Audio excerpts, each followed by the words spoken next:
आगे बढ़ाया जा सके। कल हम लोगों ने शुरू किया था क्या, मानव कल्याण एवं सूक्ष्म जीव, जिसमें जीवाणु के बारे में कल हम लोगों ने अच्छे से पढ़ ही लिया था, जिसमें जीवाणु से संबंधित जितने भी ऑब्जेक्टिव क्वेश्चन बन सकते थे। गुड मॉर्निंग श्री कृष्ण कुमार केसरी जी, सुबह सुबह आपका नाम लेकर स्वागत जैसे डेली होता है वैसे आज भी किया गया। दीपी पटेल, सगुप्ता, परवीन, ठीक है बच्चे, नारायण, कुलदीप, राज, आराधना साहू, आनंद कुमार। चलो बच्चे आते हैं ऑब्जेक्टिव पे, क्योंकि आज चैप्टर को खत्म भी करना है जो बात की जा रही थी। ठीक है मिस राखी जी, आपकी बात मान ली जाएगी। तो चलो, बात यह है कि कल हम लोगों ने जो जीवाणु पढ़ा था, जीवाणु के विभिन्न अंगों के नाम हम लोगों ने अच्छे से पढ़ लिए थे और उनके कार्य और ऑब्जेक्टिव क्वेश्चन जीवाणु से कितने प्रकार के बनने चाहिए या बनते हैं उसके बारे में अच्छे से हम लोगों ने पढ़ाई कर ली थी। तो चलिए आज वहीं से आगे बढ़ा जाएगा। धीरे धीरे बच्चे लाइव आ ही रहे और अभी धीरे धीरे लाइव हो जाएंगे, तो बिना किसी देरी के क्लास को शुरू कर लिया जाएगा। तो जब तक किसी का कोई क्वेश्चन हो, जब तक बच्चे लाइव आ रहे हैं तो वो लोग कमेंट कर सकते हैं, और नहीं तो फिर आगे बढ़ा जाए। कल तो आप लोगों का क्लास आसान ही था, आराम से समझ में आ गया था। तो चलो बीच बीच में करते रहिएगा, मैसेज हम देखते रहेंगे, ठीक है ना। चलो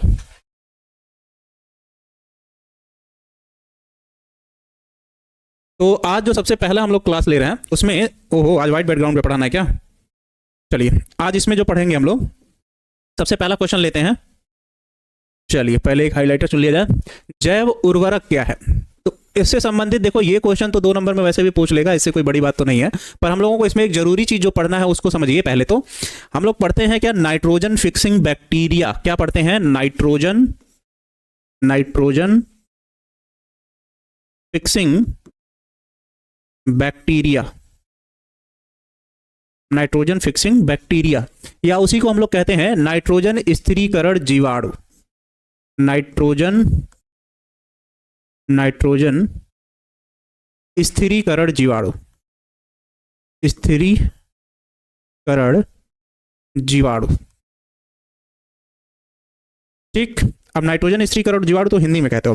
पहले इस लाइन को पूरा पढ़ लो, अभी देखो आसानी से एकदम बढ़िया से समझ में आ जाएगा, ठीक है ना। चल हाँ ठीक, चलो। कह रहा है विभिन्न प्रकार के सूक्ष्म जीव हम लोग ज्यादातर किस पे बात करेंगे, जीवाणु पर, अपनी जैविक क्रियाओं के द्वारा मृदा में पोषक पदार्थों की मात्रा में वृद्धि करते हैं और जो पादप फसलों की वृद्धि के लिए उत्तरदायी होते हैं, इन्हें ही क्या कहते हैं, जैव उर्वरक कहते हैं। जैसे उदाहरण के तौर पर हम लोग क्या लिखते हैं, नाइट्रोजन फिक्सिंग बैक्टीरिया। हमारे वायुमंडल में नाइट्रोजन की जो मात्रा है, ठीक है ना, हमारे वायुमंडल में नाइट्रोजन की जो मात्रा है वो है 78%, जो कि सबको पता है। तो क्या कारण है कि हम लोग नाइट्रोजन को पौधों को बाहर से देते हैं, जबकि पौधे गैसीय अवस्था में तो वैसे भी वायुमंडल में बहुत सारा है, उसको अवशोषित कर लेना चाहिए। पर होता क्या है दिक्कत मेरे बच्चे, कि पौधे जो वायुमंडल में नाइट्रोजन गैस है उसको अवशोषित नहीं कर पाते हैं, जिसके कारण पौधों को हम लोगों को ठोस अवस्था में नाइट्रोजन को क्या करना पड़ता है, देना पड़ता है, ठीक है ना नीतीश कुमार यादव जी। चलिए हाँ ठीक, चलो। तो इसीलिए कहा जाता है कि पौधों को ठोस अवस्था में दिया जाता है। तो जितने भी दलहनी फसलें हैं, जैसे अरहर की बात की जाए, उदाहरण के तौर पर क्या लिखी जाए, अरहर, इसकी जो जड़ें होती हैं, इन जड़ों में एक जीवाणु पाया जाता है जिसको हम लोग कहते हैं राइजोबियम कहते हैं। राइजोबियम, क्या कहते हैं, राइजोबियम। यह जीवाणु क्या करता है, वायुमंडल से नाइट्रोजन स्थिरीकरण की क्रिया करता है, जिसके कारण क्या होता है सुजीत कुमार जी, YYXY। बच्चे वो क्वेश्चन तो मेंडल वाले में है, वहां पे डिटेल में जब यूट्यूब पे उससे रिलेटेड आपका क्वेश्चन हम ले लेंगे, वहां पे आपको समझा देंगे, ठीक है ना। अभी उसको मत पूछो बीच में बच्चे, डिस्टर्ब हो जाएगा। तो राइजोबियम नामक जीवाणु क्या करता है, वायुमंडल से नाइट्रोजन को इकट्ठा करता है और पौधों के जड़ों के द्वारा उसको क्या करता है, दे देता है, पर गैसीय अवस्था में नहीं, नाइट्रेट के रूप में देता है। तो इसीलिए कहा जाता है ये एक प्रकार का जैव उर्वरक है जो मिट्टी की उर्वरता शक्ति को क्या करता है, बढ़ाता है। ऐसे ही नाइट्रोएजेटोबैक्टर है, नाइट्रोएजेटोबैक्टर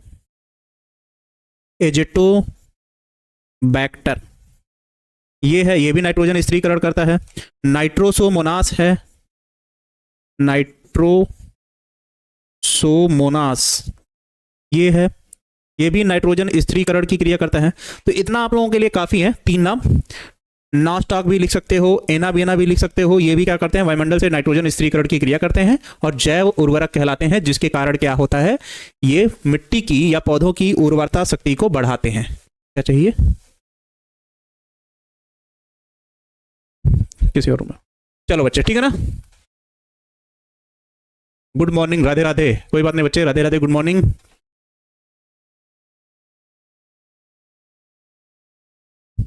चलो कोई टेंशन की बात नहीं है बच्चे, टेंशन हो रहा है एग्जाम आ रहा है तो कोई बात नहीं, अच्छे से पढ़ो ठीक। चलो तो जैव उर्वरक के बारे में समझ लोगे, जो जीवित पदार्थ है दुनिया में वो मिट्टी की या पौधे की उपजाऊपन को कैसे बढ़ा रहा है या पौधे को पोषक तत्वों की वृद्धि के लिए जैसे प्रेरित कर रहा है, ठीक है ना।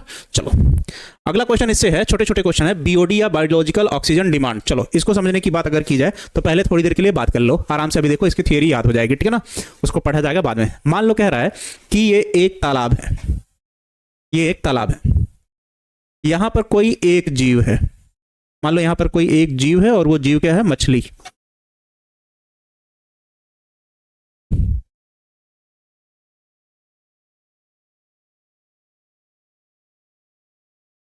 चलिए बच्चे, ठीक है ना, हाँ ठीक। तो इसे कहा गया क्या, मान लो कोई एक मछली है और इसमें मान लो कह रहा है कि तालाब में, समझने की बात है, 10 लीटर पानी है, ठीक है ना, 10 लीटर पानी है, ठीक। और अब सर जल्दी आ गए हैं तो हमको हंसा रहे हैं, ठीक ठीक कोई बात नहीं बच्चे। तो इसमें से श्वसन की क्रिया में पानी में जो घुलनशील ऑक्सीजन है उसको मछली लेगी और पानी में जब सांस छोड़ेगी तो पानी में कार्बन डाइऑक्साइड क्या होगा, बढ़ेगा। अब मान लो यहाँ पर एक की जगह 10 मछली हो गई, पानी अब भी उतना ही है पर ऑक्सीजन की डिमांड बढ़ गई क्योंकि ऑक्सीजन की खपत बढ़ गई, तो इस पानी में कार्बन डाइऑक्साइड की मात्रा क्या होगी, ज्यादा हो जाएगी। इसीलिए देखते होंगे जो घरों में एक्वेरियम लगाए जाते हैं पानी के, जिसके अंदर मछलियां वगैरह हम लोग पालते हैं, उसमें क्या होता है कि उसमें एक मोटर लगा होता है जो बाहर की इन्वायरमेंट की हवा को उसके अंदर क्या करता है, डालता रहता है, जिससे क्या होता है कि उस पानी में घुलनशील ऑक्सीजन की मात्रा लगातार क्या होती है, बढ़ती जाती है। तो जल में घुलनशील ऑक्सीजन की मात्रा पर्याप्त मात्रा में हो जाती है।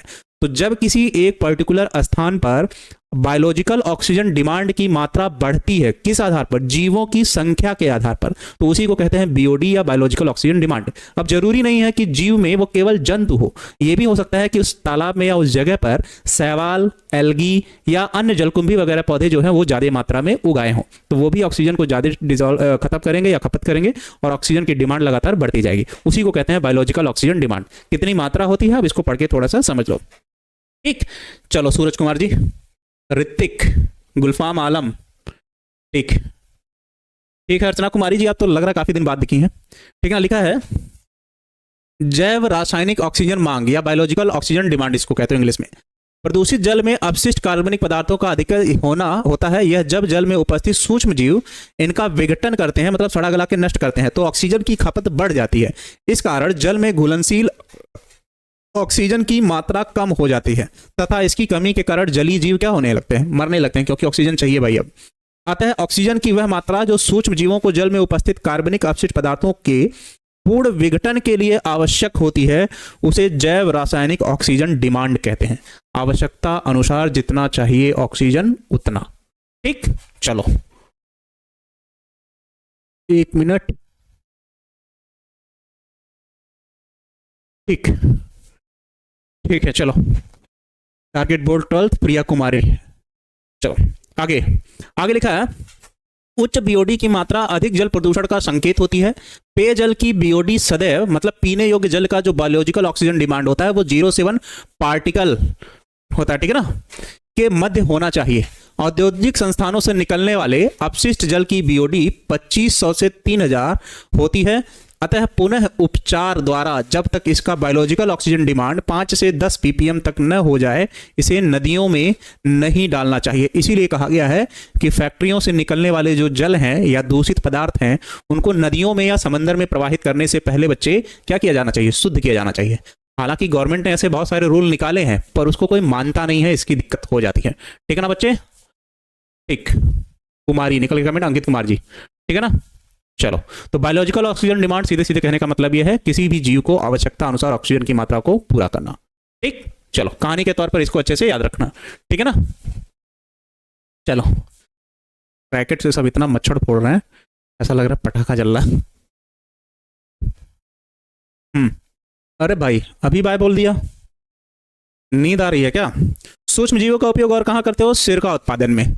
सिरका या एसिटिक अम्ल के निर्माण के लिए शर्करा के घोल का माइकोडर्मा एसिटी अथवा एसिटोबैक्टर एसिटी नामक जीवाणु द्वारा किण्वन कराया जाता है। साइनोबैक्टीरिया धान की खेती के लिए क्या होते हैं, उपयोगी क्यों माना जाता है, क्योंकि अभी रीजन आगे दिया है, क्योंकि वो सूक्ष्म जीव है, ठीक है ना। और फर्मेंटेशन, दूध वाला एक किस्सा है, दूध के लिए एक कहानी लिखी होगी क्या, ये डाटा याद रखो, ऑब्जेक्टिव में दे देता है।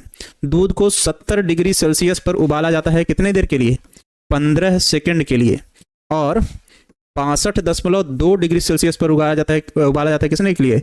30 मिनट के लिए, जिसके कारण 30 मिनट दूध में उपस्थित हानिकारक जीवाणु क्या होते हैं? नष्ट हो जाते हैं, जिससे दूध खराब होने से क्या होता है? बच जाता है। टेक केयर किसको बोला जा रहा है भाई? टेक केयर अभी से बोलने लग रहे हो। आज कमेंट रुक जा रहा है, बार बार सही करना पड़ रहा है। हाँ, एक मोटिवेशन शायरी हो जाए। चलो। हाँ, आज ज्यादातर क्वेश्चन देखो छोटे छोटे ही हैं, इससे ज्यादा नहीं है, ठीक है ना। चलो। साइनोबैक्टीरिया लिखा है, जैसे नॉनस्टॉक अभी बता रहे थे आपको, एनाबीना आदि मुक्त वायुमंडलीय नाइट्रोजन को नाइट्रेट में बदलकर मृदा की उर्वरता को क्या करते हैं? बढ़ाते हैं। अभी पहले पेज पे आप लोगों को समझाने की कोशिश कर रहे थे, दिखाते हैं आप लोगों को। यही चीज आप लोगों को पहले पेज पे समझाने की कोशिश कर रहे थे हम, ये वाला हिस्सा, ठीक है ना। यही बोल रहे थे हम समझाने के लिए, जब आप लोगों को पढ़ा रहे थे तो यही वाली लाइन समझा रहे थे, ठीक। बढ़ाते हैं। इसी कारण धान के खेतों में साइनोबैक्टीरिया को डाला जाता है। ये खेत में भरे जल में तेजी से वृद्धि करके नाइट्रोजन का स्थिरीकरण मृदा की उर्वरता को क्या करते हैं? बढ़ाते हैं। धान में एनाबीना मुख्यतः एजोला जलीय फर्न के पड़ गुहिकाओं में पाया जाता है। और इस बात को भी ध्यान रखना, ठीक है ना, कि धान की उर्वरता शक्ति को बढ़ाने के लिए या नाइट्रोजन स्थिरीकरण की क्रिया को करने के लिए किस जीवाणु का उपयोग किया जाता है? तो लिख सकते हो उसमें किसको? एनाबीना को, ठीक है ना, और नॉनस्टॉक को भी। बात समझ में आ जाएगी। ये भी ऑब्जेक्टिव में हो सकता है पूछ ले, इससे ज्यादा तो हमको नहीं लगता कि पूछेगा, ठीक। या साइनोबैक्टीरिया पे अलग से 1-2 नंबर में टिप्पणी पूछ दे तो इतना लिख सकते हो, इससे ज्यादा तो जरूरी है नहीं आप लोगों को समझने के लिए, ठीक है ना। चलो ठीक है, बताइए क्या बोल रहे हैं। अच्छा अच्छा, यस सर, ठीक। चलो पीछे के इतने चीजें समझ में आ गई। पीछे की इतनी चीजें, जैव उर्वरक कुछ ऐसे सूक्ष्म जीव हैं जो मृदा की उर्वरता शक्ति को बढ़ाएंगे और पौधे की कमी को पूरा करेंगे, जैसे नाइट्रोजन स्थिरीकरण के लिए। बायोलॉजिकल ऑक्सीजन डिमांड क्या है? वह मात्रा ऑक्सीजन की जो जीवों के आवश्यक है, क्यों? इसके लिए पोषण, सर्वाइवल या किसी भी चीज के लिए। और कह रहा है कि कुछ साइनोबैक्टीरिया होते हैं, सॉरी कुछ जीवाणु ऐसे होते हैं जो वायुमंडल से क्या करते हैं?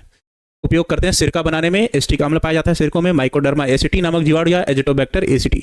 दूध को 70 डिग्री सेल्सियस पर किया जाता है 15 सेकंड के लिए फर्मेंटेशन की क्रिया में, और 62 डिग्री सेल्सियस पर 30 मिनट के लिए। और यहां पर कह रहा है पीने योग्य जल का जो योग्य जल का पीपीएम है वो कितना होना चाहिए? 0 से 1, ठीक। और दूसरी चीज, ये तो अभी पढ़े ही हम लोग, साइनोबैक्टीरिया में एक है नॉनस्टॉक, एक है एनाबीना। ये क्या करते हैं? वायुमंडल में उपस्थित नाइट्रोजन को नाइट्रेट में बदलते हैं, तब जाके ये पौधों को क्या करते हैं? देते हैं। इसलिए इन्हें क्या कहा जाता है? नाइट्रोजन स्थिरीकरण करने वाले जीव कहा जाता है। और कह रहा है धान के खेत में मुख्यतः एनाबीना एजोला के जलीय फर्न के पड़ गुहिकाओं में पाया जाता है, जो नाइट्रोजन स्थिरीकरण की क्रिया में क्या करता है? सहायता प्रदान करता है, ठीक। 2 का ठीक। चलो अगली बात, औद्योगिक स्तर पर शराब का निर्माण किस प्रकार होता है? किण्वित पेय पदार्थ क्या है? या करके यहां लिखना चाहिए था, हमारे टाइपिस्ट जी कभी कभी भावनाओं में बह जाते हैं। या किण्वित पेय पदार्थ क्या है, इसका उदाहरणों सहित वर्णन कीजिए। तो सीधे सीधे इसको पढ़ लो सीधे। सूक्ष्म जीवी जैसे जीवाणु, कवक, कवक में एक कोश की होता है तो ईस्ट कहते हैं, आदि का उद्योगों में विभिन्न उत्पादों के संक्रमण में प्रयोग किया जाता है। औद्योगिक उपयोग हेतु सूक्ष्मजीवों का व्यावसायिक उत्पादन नियंत्रित स्थितियों में बड़े बर्तनों में किया जाता है, क्योंकि औद्योगिक स्तर पर जब भी हमको उसको बनाना होगा तो बड़े पैमाने पे बनाओगे, कम मात्रा में नहीं बनाओगे, ठीक है ना। इस बात का विशेष ध्यान रखना। इस चैप्टर में ज्यादातर बच्चे लिखने वाला है, इसीलिए पैनल पीडीएफ ज्यादा यूज किया गया है। ज्यादा डायग्राम वगैरह है नहीं, तो डायग्राम वाली जो चीज है उसको हम बता देंगे, ठीक है ना। शराब उद्योग में ईस्ट कोशिकाएं किण्वन के द्वारा अल्कोहल के घोल को किण्वित पेय पदार्थ को शराब में परिवर्तित कर देती हैं। इस क्रिया में अंगूर के रस में सैक्रोमाइसिस सेरेवेसी तथा सैक्रोमाइसिस एलेप्सोइडियस को डालते हैं, जिससे किण्वन से क्या बनता है? वाइन बनता है। तो चलो यहाँ पर एक लाइन ये याद रख सकते हो कि किन जीवाणुओं का उपयोग वाइन बनाने में किया जाता है? तो सैक्रोमाइसिस प्रजाति की, ठीक है ना। किस क्रिया द्वारा बनाया जाता है? तो किण्वन की क्रिया द्वारा बनाया जाता है। औद्योगिक स्तर पर सूक्ष्म जीवों का उपयोग कुछ इस तरीके से भी हम कर सकते हैं, ठीक। देखो पढ़ो 4-5, उसमें से 2-3 याद रह जाएगा तो लघुत्तरी में आराम से लिख लोगे। अगला, इसी प्रकार माल्ट या जौ के रस में बियर तथा अन्य उत्पादों को विस्की, रम, वोडका आदि से निर्मित किए जाते हैं। शराब उत्पादन में ईस्ट द्वारा उत्पन्न इन्वर्टेज या जाइमेज एंजाइम भाग लेते हैं। तो किस एंजाइम का उपयोग शराब और अल्कोहल के बनाने में या बियर के बनाने में किया जाता है? तो एक है इन्वर्टेज और एक है जाइमेज नामक एंजाइम। ऑब्जेक्टिव के लिए ये भी सही हो सकता है, ठीक है ना। अरे यार आज तो कमेंट रुला दे रहा है मुझे।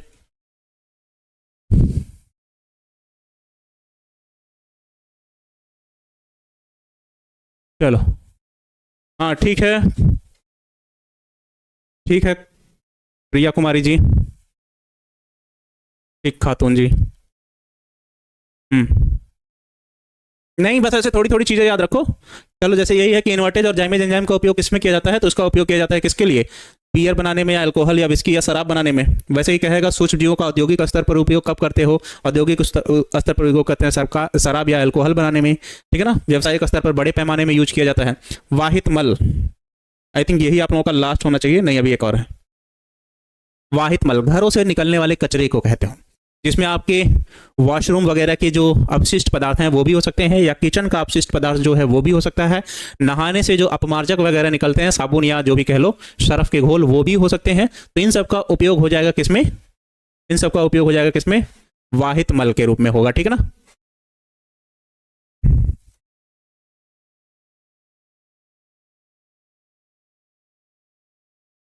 चलो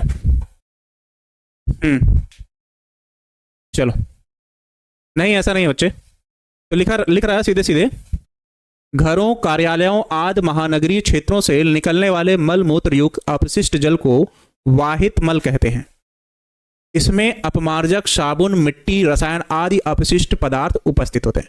ठीक, घर में जो डेली यूज के सामान है जिससे जल प्रदूषण हो रहा है, और उसको निकलने वाले अपशिष्ट पदार्थों को ही हम क्या कहते हैं? वाहित मल कहते हो, सीधे सीधे। जलीय तंत्रों में वाहित मल के अपशिष्ट पदार्थों जैसे मल मूत्र आदि के मिलने से जल क्या होता है? प्रदूषित हो जाता है। और वाहित मल में अनेक प्रकार के हानिकारक सूक्ष्म जीव हो जाते हैं जो मनुष्यों में असंख्य रोग उत्पन्न करते हैं, जैसे टाइफाइड, हैजा, पेचिस इत्यादि। आप लोगों ने चैप्टर पढ़ लिया है सूक्ष्म जीवों द्वारा होने वाले रोग। तो टाइफाइड होता है Salmonella, Salmonella typhi, typhi, TYPHAE, typhi, या एबरथेला टाइफोसा नामक जीवाणु के संक्रमण से। और इन दोनों का जांच क्या कहलाता है? Widal test. ठीक, दूसरा हैजा जो है ये होता है किसके कारण? तो हैजा होता है Vibrio cholerae, Vibrio cholerae, CHOLERAE, Vibrio cholerae. और ये होता है दूषित भोजन व जल ग्रहण करने से। जल भी दूषित होना चाहिए। और एक कौन है? पेचिस। जो पेचिस है बच्चे वो होता है किसके कारण? जो पेचिस है वो होता है किसके कारण?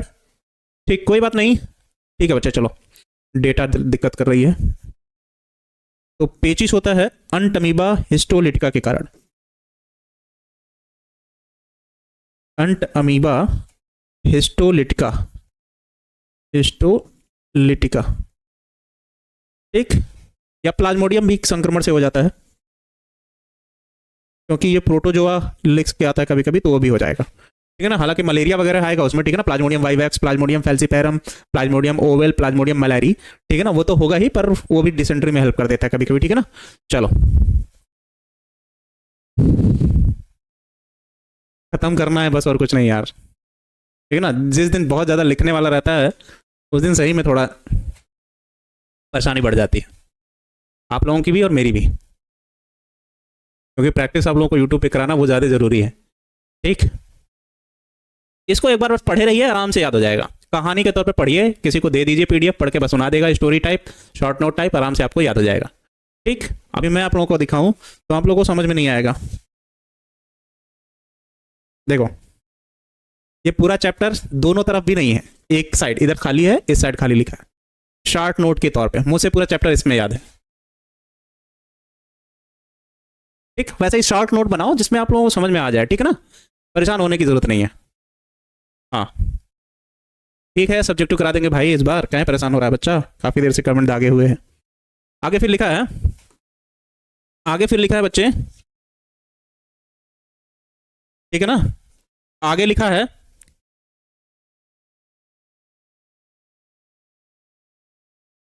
इन पदार्थों से युक्त जल में वाहित मल के कारण ऑक्सीजन की कमी हो जाती है।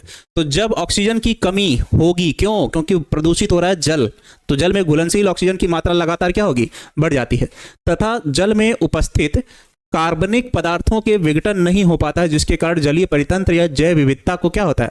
अत्यंत नुकसान होता है। जलीय जीवों के मरने की संभावना बढ़ जाती है एवं इसके पुनः उपयोग की संभावना भी लगभग क्या होती है? समाप्त हो जाती है।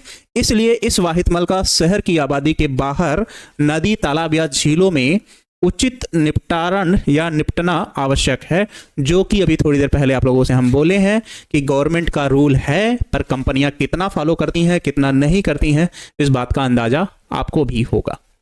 ठीक, तो एक बार फिर से पूरा रिवाइज किया जाए, उसके बाद फिर आगे बढ़ा जाएगा। क्या है जैव उर्वरक? किसे कह रहे हो? कुछ जीवित जीव ऐसे होते हैं जो मृदा की उर्वरता शक्ति को बढ़ाने का कार्य करते हैं या पेड़ पौधों की आवश्यकताओं की कमी को पूरा करते हैं। जैसे यदि उनको नाइट्रोजन की कमी की आवश्यकता होती है तो कुछ पौधों की जीवाणु जड़ों में पाए जाते हैं, जैसे नाइट्रोएजिटोबैक्टर, राइजोबियम, नाइट्रोसोमोनास, एनाबिना नॉस्टॉक, इस तरीके से। और वो वायुमंडल में उपस्थित नाइट्रोजन को नाइट्रेट में परिवर्तित करके पौधे की इन आवश्यकताओं की कमी को पूरा करते हैं, जिससे उत्पादन दर में क्या होती है? वृद्धि होती है। उन्हें हम क्या कहते हैं? जैव उर्वरक कहते हैं। दूसरा हम लोगों ने पढ़ा है बीओडी। जब किसी एक विशेष स्थान पर जीवों की संख्या लगातार बढ़ती जाए तो उस स्थान पर ऑक्सीजन की डिमांड भी लगातार क्या होती है? बढ़ती जाती है। क्यों? क्योंकि ऑक्सीजन की खपत लगातार बढ़ती जा रही है, और वो खपत क्या है कि वो जल में घुलनशील ऑक्सीजन की मात्रा लगातार क्या हो रही है? घटती जा रही है, जिससे जीवों की ऑक्सीजन की कमी जो हो रही है वो पूर्ति नहीं हो पाती। तो जितनी आवश्यकता है उसकी जो डिमांड है वो लगातार बढ़ती है, उसी को कहते हैं बायोलॉजिकल ऑक्सीजन डिमांड, जो कि तालाब बना के आप लोगों को अच्छे से हम समझा रहे थे। पीने योग्य जल का, ठीक है ना, जो हिस्सा है वो कितना हो जाता है? 0 से 1 ppm, ठीक है ना, पार्टिकल पर मिलियन, ठीक है ना। अगला, सिरका उत्पादन में किन जीवाणुओं का उपयोग होता है? तो सिरका उत्पादन में हम माइकोडर्मा एसिटी अथवा एजिटोबैक्टर एसिटी नामक जीवाणु का उपयोग करते हैं किण्वन की क्रिया के लिए, और साइनोबैक्टीरिया का उपयोग करते हैं धान की खेती को उपयोगी बनाने के लिए। और फर्मेंटेशन की क्रिया में दूध को 70 डिग्री सेल्सियस पर 15 सेकंड के लिए उबाला जाता है और 62.2 डिग्री सेल्सियस पर 30 मिनट के लिए उबाला जाता है, ठीक है ना। साइनोबैक्टीरिया क्या है? जैसे नॉस्टॉक, एनाबिला आदि मुक्त वायुमंडलीय नाइट्रोजन को नाइट्रेट में परिवर्तित कर क्या करते हैं? उर्वरता शक्ति बढ़ाते हैं मृदा की। इसी कारण धान के खेतों में साइनोबैक्टीरिया को डाला जाता है। ये खेत में हरे जल में तेजी से वृद्धि करके नाइट्रोजन की स्थिरीकरण कर वृद्धि करते ऊर्जा की मिट्टी की उर्वरता शक्ति को क्या करते हैं? बढ़ाते हैं। धान के खेत में एनाबिनी मुख्यतः एजोला जलीय फर्न के पड़ गुहिकाओं में पाया जाता है और नाइट्रोजन स्थिरीकरण की क्रिया द्वारा क्या करता है? वो संख्या में वृद्धि करता है। सुबह सुबह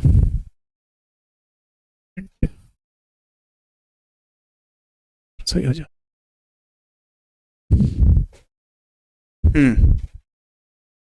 चलो, अचानक स्टक हो जा रहा है।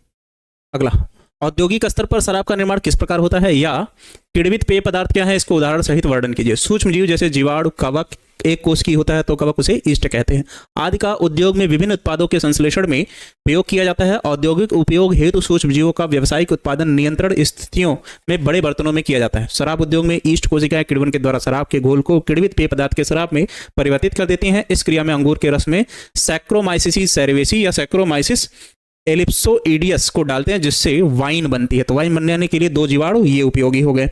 अगला, किसके बनाने में? विस्की हो गया या रम हो गया या वोडका के बनाने के लिए हम इन्वर्टेज और जाइमेज एंजाइम का उपयोग करते हैं, किसमें? ईस्ट के द्वारा, ठीक है ना। चलो,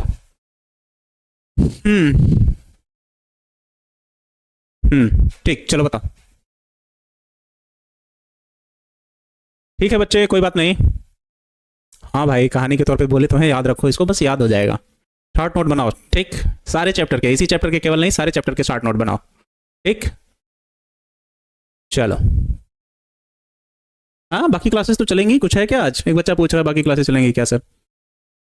पेपर ऊपर तो खत्म हो गया आप लोगों के। शादी में जाना है क्या?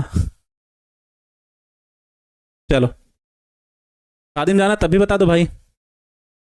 बायोगैस संयंत्र, और ये लास्ट है तो इसको फिगर से समझ लो, आराम से याद हो जाएगा। ये आपके बुक में फिगर दिया हुआ होगा, है, ठीक है ना, बायोगैस डिवाइस का या संयंत्र का, ठीक है ना। चलो,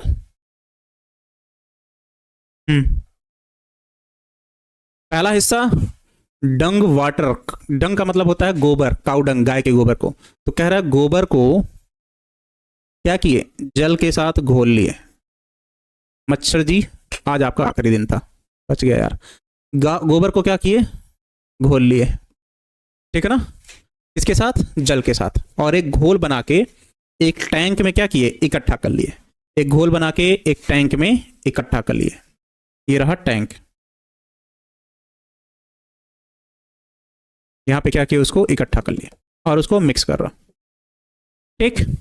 कुछ टाइम के बाद क्या करोगे, इस घोल को यहां से निकालोगे और एक दूसरे टैंक में क्या कर दोगे, ट्रांसफर कर दोगे। और वो टैंक मिट्टी में 12 से 13 मीटर या फिट भी लिखा हो सकता है, वो बाहर की तरफ, सॉरी गहरा, और बाहर की तरफ उसका हिस्सा निकला हुआ है, और उल्टा कप टाइप एक हिस्सा लगा होगा, ड्रम टाइप, ठीक है ना, उस तरीके से। क्योंकि अब यहाँ पे ये सड़ेगा, डाइजेस्टर टैंक इसको कहते हो, जहां पर ये अपघटित होगा, किसके द्वारा, मेथनोजेन जीवाणु के द्वारा, मेथनोजेन जीवाणुओं के द्वारा, जीवाणु के द्वारा। और इसको हम लोग क्या कहते हैं, इस हिस्से को कहते हैं डाइजेस्टर टैंक। क्या कहते हैं, व्हाइट क्यों ले लिया यार, ब्लैक लेना था। इसको क्या कहते हैं, डाइजेस्टर टैंक, डाइजेस्टर टैंक कहते हैं इसको। जब ये यहां पर सड़ेगा तो यहां से कुछ गैस रिलीज होगी, और वो गैस कौन सी होती है, मेथेन गैस होती है, CH4। ये क्या हो रहा है, यहां पे सड़ रहा है तो यहां पर बन रहा है, और वो सभी गैस क्या होती है, ऊपर की तरफ जाएगी, और वो एक पाइप के थ्रू क्या होगी, निकलेगी बाहर। यहाँ पे वाल्व लगा है इकट्ठा करने के लिए, और इसी मेथेन गैस को क्या करते हैं, हम ईंधन के रूप में उपयोग करते हैं। किसके रूप में, ईंधन के रूप में। और ये क्रिया लगातार हम लोग क्या करते हैं, करते रह रहे हैं। और डाइजेस्टर टैंक, सॉरी, इसमें जहाँ इकट्ठा कर रहा हूँ यहाँ से खुला है ये, क्योंकि इसके अंदर भरना भी तो है बाद में, ठीक। अब कह रहा है कि इसका कुछ कचरा इकट्ठा भी होगा स्लज के रूप में, ठीक है ना, और इसको हम उपयोग करते हैं किस रूप में, जैविक खाद के रूप में, जैविक खाद के रूप में, उर्वरक के रूप में नहीं, खाद के रूप में। क्यों, क्योंकि ये होता है प्राकृतिक, क्या होता है, प्राकृतिक, इसी को कह रहा हूं स्लज, ठीक है ना। और गैस होल्डर मतलब जहां पर गैस इकट्ठा हो, इसमें क्या होता है, गैस इकट्ठा होता है, गैस इकट्ठा होता है। ये आपके बुक में फिगर दिया होगा, ठीक है ना, बायोगैस संयंत्र का, ठीक। तो सबसे पहले हमने गोबर को एक जगह इकट्ठा किया एक टैंक में, और उसको पानी के साथ घोल लिया। कुछ दिनों के बाद उसको छोड़े किसमें, हम एक डाइजेस्टर टैंक में, और यहां पर ये सड़ेगा जब, किसकी उपस्थिति में, मेथनोजेन जीवाणुओं की उपस्थिति में, जिसके कारण क्या होगा, ये दिख रहा है कि नहीं, दिख नहीं रहा क्या,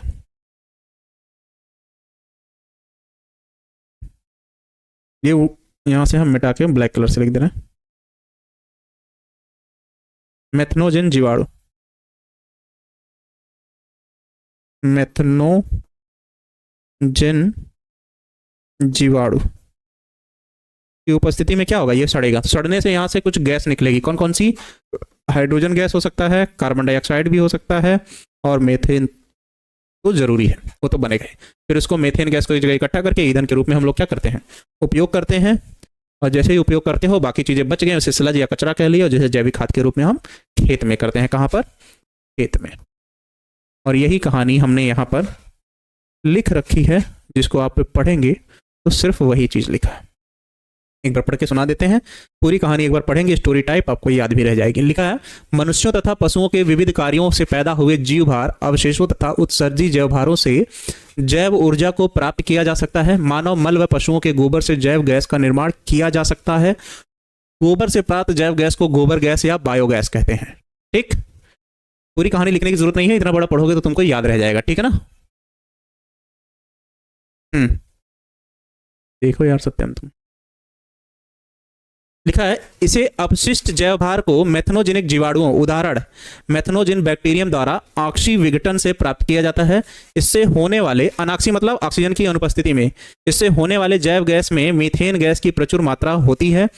जंतुओं के अपशिष्ट जैव भार में सेलुलोज की पर्याप्त मात्रा होती है, जिसके पाचन से जीवाणु मेथेन गैस गोबर से जैव गैस संयंत्र द्वारा गोबर गैस उत्पन्न की जाती है, जिसका उपयोग घरों में ईंधन के रूप में किया जाता है। हाँ, एक चीज, यही चीज हम यहाँ समझाना भूल गए, जो कि पढ़ने पे देखो आ गया समझ में। ये जो क्रिया होती है, ये होती है, क्या लग गया यार, ये क्रिया यहाँ पे जो सड़ाई जाती है वो ऑक्सीजन की अनुपस्थिति में होता है, यहाँ पर ऑक्सीजन गैस नहीं होती है। ठीक, अगला, ठीक है ना, अगली लाइन क्या है, लिखा है इनलेट या स्लरी मिक्सिंग टैंक, इसी टैंक में गोबर के पानी के साथ मिलाकर पाइप द्वारा डाइजेस्टर में क्या किया जाता है, भेजा जाता है, पहला काम। दूसरा, डाइजेस्टर यह एक प्रकार का टैंक है जहां विभिन्न तरह के रासायनिक अभिक्रियाएं होती हैं। यह अंशतः या पूर्णतः भूमिगत होता है, आधा हिस्सा बाहर आधा हिस्सा नीचे, जो 12 से 15 फीट गहरा व बेलनाकार होता है। इसे ईंट गारे से बनाकर तैयार किया जाता है। यह टैंक वायुरोधी होती है, मतलब हवा नहीं जाती, जिसके ऊपर गैस के आउटलेट और स्लज को हटाने के लिए धातु का एक तैरता हुआ गैस होल्डर मौजूद होता है। बीच वाले हिस्से की बात कर रहा है, किसकी, वो बात कर रहा है इस हिस्से की, ठीक है ना। चलो आगे फिर क्या लिखा है, सेम वही कहानी जो अभी हम बोल के सुना है, वही चीज यहाँ पे लिखा है। यहाँ जटिल कार्बनिक अपशिष्ट सरल पदार्थों में विघटित हो जाते हैं। इसमें मेथनोजेन जीवाणु पाए जाते हैं जो सूक्ष्म जीव पाचन के घटकों पर कार्य करते हैं और मेथेन गैस मेथनोजेनेसिस बनाते हैं। और तीसरा, गैस होल्डर डाइजेस्टर टैंक में निर्मित गैस निकालकर यहां जमा होता है, जिसके ऊपर पाइपलाइन के माध्यम से गैस चूल्हे या के बर्नर तक ले जाई जाती है और आउटलेट टैंक इसमें स्लज एकत्रित होता है, जिसका उपयोग खाद्य के रूप में किया जाता है। अब या तो इस कहानी को तुम अपने तरह बना के लिख डालो, ठीक, या तो इसी को अच्छे से पढ़ लो, कुछ बातें याद रह जाएंगी, इतना डिटेल में लिखने की जरूरत नहीं है। जानबूझ के मैंने इतना सारा इसमें डाल दिया था ताकि कुछ बातें अगर आपको भूले तो कुछ बातें याद रह जाए। ठीक है ना बच्चे, बताओ तो, बताओ। ऑब्जेक्टिव इकट्ठे कराएंगे जैसे उसे कराए थे, कितने अच्छा तरीके से न्यू ऑब्जेक्टिव था, आप लोगों ने देखा होगा कितना बढ़िया चला था वो सीरीज, जो पिछला भी हुआ। और इस साल कह रहे हैं, सॉरी यार, इस वीक जब हम कराएंगे तो सब्जेक्टिव क्वेश्चन आपका कराएंगे, ठीक है ना, ऑब्जेक्टिव नहीं कराएंगे, क्योंकि सब्जेक्टिव अभी हम लिए नहीं है, बच्चों की डिमांड बहुत ज़्यादा हो गई है, तो उसको कराना मेरे लिए ज़रूरी है, ठीक है ना। चलो